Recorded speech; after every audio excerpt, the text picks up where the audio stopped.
The glow of the restaurant's chandelier bounced off crystal glasses and polished silverware. It was a Friday night at Maison Belle, one of the city's trendiest French bistros, a place where reservations took weeks to get, and the clientele came dressed to be seen. At a corner table by the window sat David and Renee Collins, a young black couple in their early 30s. David wore a gray suit, the kind of understated elegance that came from quiet confidence, not wealth. Renee looked radiant in a simple cream dress, her curls catching the golden light as she smiled across the table. It was their anniversary, 7 years of marriage, and a rare night to celebrate without distractions.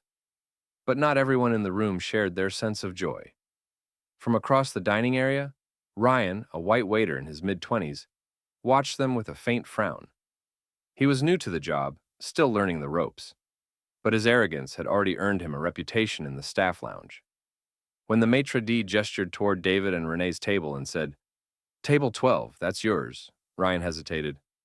Maybe one of the others can take it," he muttered. The maitre d' raised an eyebrow. "Why?" Ryan shrugged. "They look complicated. Maybe they'll want something special. I don't want to mess it up." But the maitre d' wasn't having it. "You'll serve table 12. Go."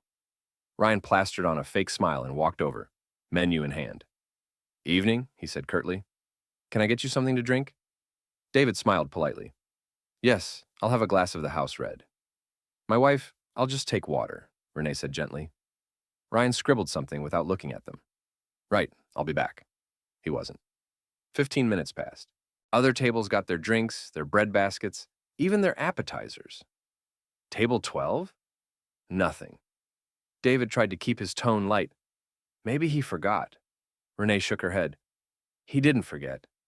He's avoiding us. Her voice was calm, but her eyes said everything. She'd seen this before. The too long pauses, the forced politeness, the invisible wall that rose when people saw her skin before they saw her smile. When Ryan finally returned, he dropped their drinks on the table, a splash of red wine spilling onto the white linen. "Sorry," he said flatly, not sounding sorry at all. Renee looked up at him, her voice firm but even. "Excuse me, but we've been waiting nearly half an hour. We haven't even ordered yet." Ryan smirked faintly. "Yeah, well, we're a little busy tonight. Maybe next time make a reservation earlier." The room seemed to quiet for a moment. David's jaw tightened, but he stayed composed. "We did make one, 2 weeks ago." "Right," Ryan said, dismissively picking up the menus. "Anyway, what'll it be?" Renee took a breath. "Actually," she said, standing, "we'll eat somewhere else."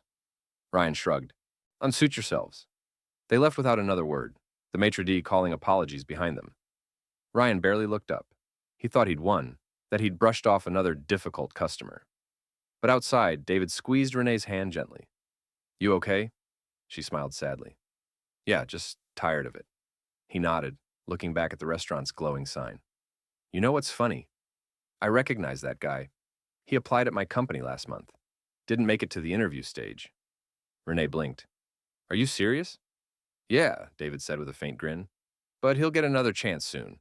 We're doing open interviews again next week." And as they walked away, neither of them needed to say what they were both thinking. Next week, the waiter who refused to serve them would be standing across the table, and this time, they'd be the ones deciding if he gets served. The next Monday morning dawned gray and cold, the kind of day that made ambition feel heavy. Ryan adjusted his tie in the reflection of a coffee shop window, trying to calm the nervous flutter in his chest. He'd been out of steady work for months, fired from 2 restaurants for attitude problems. Though he'd always told himself it was just bad luck. Today felt like a chance to start over. The position was for a junior operations assistant at a fast-growing hospitality group called Collins and Gray Enterprises. The job description said they owned several upscale restaurants and hotels in the city. It paid well. It offered benefits. It was exactly what he needed. He checked his reflection again. Slick hair, forced smile, resume folded neatly in hand, and walked through the glass doors of the firm's headquarters. The lobby was sleek, marble floors, soft lighting, art on the walls. A receptionist with a headset greeted him politely. "Good morning, sir. Name?" "Ryan Carter. 10 o'clock interview," he said, flashing what he thought was a charming smile. "Of course," she replied. You'll be meeting with our co-founder and senior manager. Please take a seat." He nodded and sat, rehearsing his lines silently. "Talk about customer service, sound confident, smile often. Don't mention getting fired." When the elevator chimed, two people stepped out. A man in a tailored gray suit and a woman in a cream blouse walked side by side, chatting quietly. Ryan glanced up, then froze. It was David and Renee Collins, the couple from the restaurant. For a split second, he didn't believe what he was seeing. Maybe it was coincidence. Maybe they just looked similar. But when David turned toward him, recognition hit like a punch. Renee stopped mid-step, her face going blank before settling into a calm, unreadable expression. David looked at the receptionist, then at Ryan. "Our 10 o'clock?" "Yes, Mr. Collins," the receptionist said smoothly. "Mr. Carter's here for the interview." Ryan felt the blood drain from his face. David extended a hand, perfectly polite. "Ryan, good to see you again. Shall we?" The three of them walked down the hallway to a glass-walled conference room. The silence was unbearable. Every sound, footsteps, the soft hum of the lights, seemed magnified. When the door closed, David gestured toward a chair. "Please, have a seat." Ryan sat stiffly, trying to keep his composure. I didn't realize you worked here." Renee smiled thinly. "We don't just work here. We own the company." Ryan's throat went dry. He tried to laugh it off. "Oh, wow. Small world, huh?" David leaned back in his chair, expression unreadable. "You could say that." He opened Ryan's resume. "So, you're looking for a position in operations. Says here you have customer service experience." Ryan nodded quickly. "Yes, sir. I've worked in restaurants for over 5 years. I know how to handle people. I really value treating customers with respect." Renee raised an eyebrow. "Do you?" He swallowed hard. "Of course." David glanced up from the paper. "Tell me, Ryan, how do you handle difficult guests?" Ryan hesitated, remembering the spilled wine, the annoyed sighs, the smirk that now felt like a curse. "Well, I try to stay calm, keep things professional." "Interesting," David said quietly. "Because last week at Maison Belle, I don't remember much professionalism." Ryan's heart sank. "Listen, about that night—" "No, please," Renee interrupted, her tone controlled but firm. "We'd love to hear how you remember it." Ryan fumbled for words. I was having a rough night. We were short-staffed, the kitchen was backed up, and you decided we didn't deserve decent service?" Renee asked softly. His face burned. "No, I didn't mean—" David leaned forward slightly, his voice low but steady. "You know, Ryan, people reveal who they are when they think no one's watching. You saw us, and you made assumptions. You thought we didn't belong in that restaurant. And now, you're sitting here hoping we'll give you a chance you couldn't give us." Ryan's hands trembled. "I made a mistake. I'm not that guy, not really. Please, I just need a job." For a moment, neither of them spoke. Then David said quietly, "You're right about one thing. People make mistakes. What matters is whether they learn from them." Renee nodded. "So tell us, Ryan, what did you learn?" He stared down at his hands. His voice cracked. "That judgment costs more than I ever thought. And that respect doesn't depend on what someone looks like. It's something you give because it's right." The room went still. David finally stood. "Thank you, Ryan. We'll be in touch." Ryan looked up, confused. "Wait, so is that—" David smiled faintly. "That depends on you." As Ryan left the building, the weight of the irony sank in. The people he disrespected now held his future in their hands. And for the first time in years, he realized that maybe humility was worth more than charm. Inside the office, Renee turned to her husband. "You're not really going to hire him, are you?" David looked out the window, thoughtful. "Maybe. Sometimes the best lessons come from the people who need them most." He smiled faintly.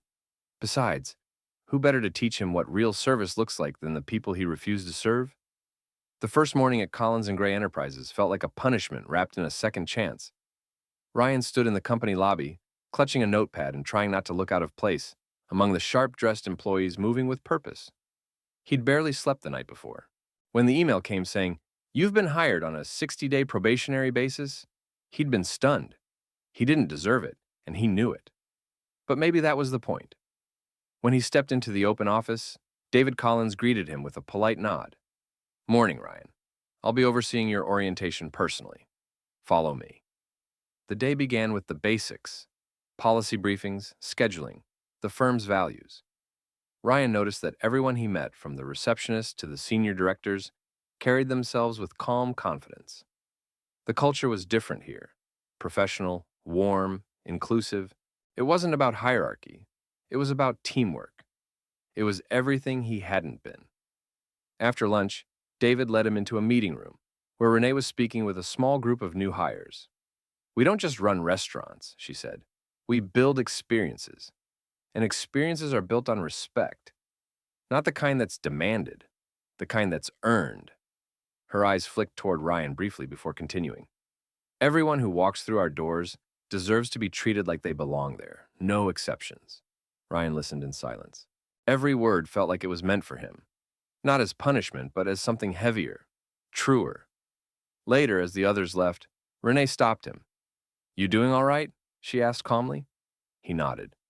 "Yes, ma'am. Just trying to learn." "Good," she said, arms folded. "Because this place doesn't hire people for what they've done. We hire them for who they can become." He didn't know how to respond, so he just said quietly, "Thank you." The next few weeks were humbling. Ryan started at the very bottom, answering customer emails, organizing event bookings, taking calls from clients. Every mistake was corrected gently but firmly. David was patient, but never lenient. One afternoon, a man called in furious about a catering mix-up. Ryan took a deep breath. A few months ago, he might have snapped or hung up. Now, he listened carefully. "I understand, sir," he said calmly. "I'd be upset too. Let me fix this for you personally." He stayed late that evening to make sure the problem was resolved. When the client called back to thank him, something clicked inside him, a strange, quiet pride that came not from ego, but from doing right. The next morning, David stopped by his desk. "Heard about the call yesterday," he said. "You handled it well." Ryan looked up. "Just trying not to make the same mistakes twice." David smiled. "That's a good start." Weeks turned into a month. Ryan began showing up early, helping others without being asked. The same employees who had once avoided him at the restaurant now trusted him. They laughed with him, worked with him, treated him like he mattered. It wasn't forgiveness. It was growth. One Friday, after a long meeting, Renee handed him a folder. "You'll be managing this weekend's charity banquet," she said. "Think you're ready?" He blinked. "Me? Don't make me repeat myself," she said with a grin. "You'll do fine."